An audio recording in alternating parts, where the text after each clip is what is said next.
Today I'm going to give you 5 tips to make the annual employee evaluation session more effective and profitable.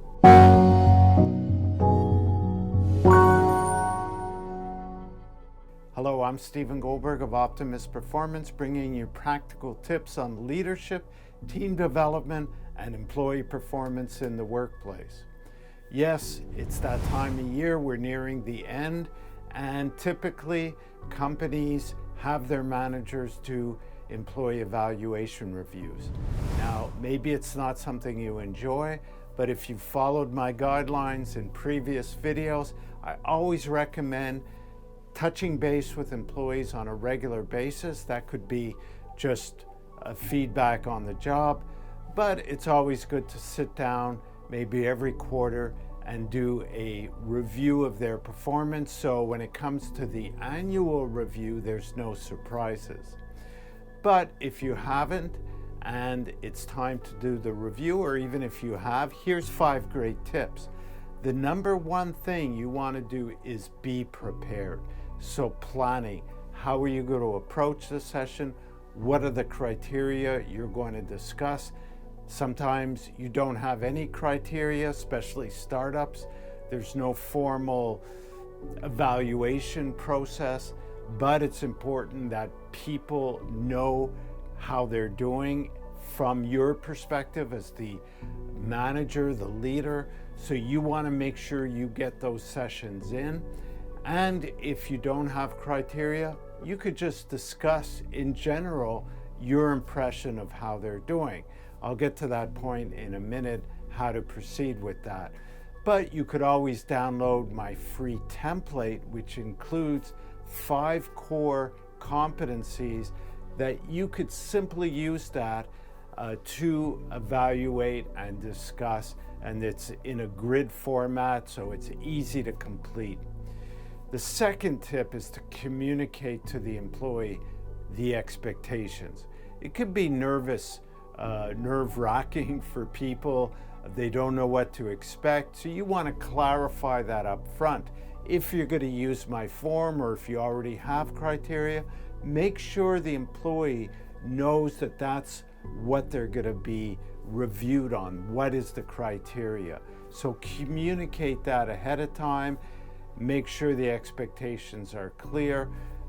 Keep it positive. It's an opportunity to align yourself with the employee so that you also can build trust and the relationship, create that bond, which is very important for retention and engagement. The number 3 tip when you start the session, again, is to tell them what the purpose is, but then let them go first. So if you're using my 5 core competency criteria, ask them to tell you how they think they're doing, let's say on productivity. How do you feel you're scoring on the scale in the template on productivity? Now, you should have evaluated that beforehand. So if the gap is large, you can ask them, well, why do you give yourself that score? What drives that impression? And then you could give them your impression. Now, if there's no gap or it's very close, it's not an issue. You may want to discuss it and ask them always what they can do to improve even better. I'll get to that point next.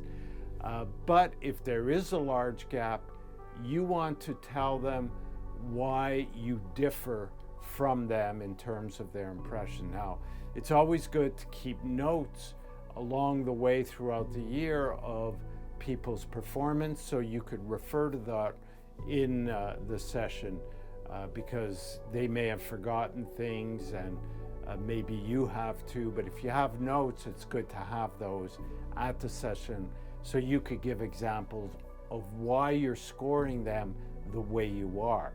So that's point number 4. After you ask them to give their feedback or their score, how do they see themselves doing, then you give your feedback and discuss and close the gap. So that's the point number 4, which I already mentioned. And of course, you want to come to an agreement on those scores. That's really important, that you achieve a consensus so they don't walk away feeling, hey, I just got trashed in this session, but that they understand your perspective and they walk away with some clarity.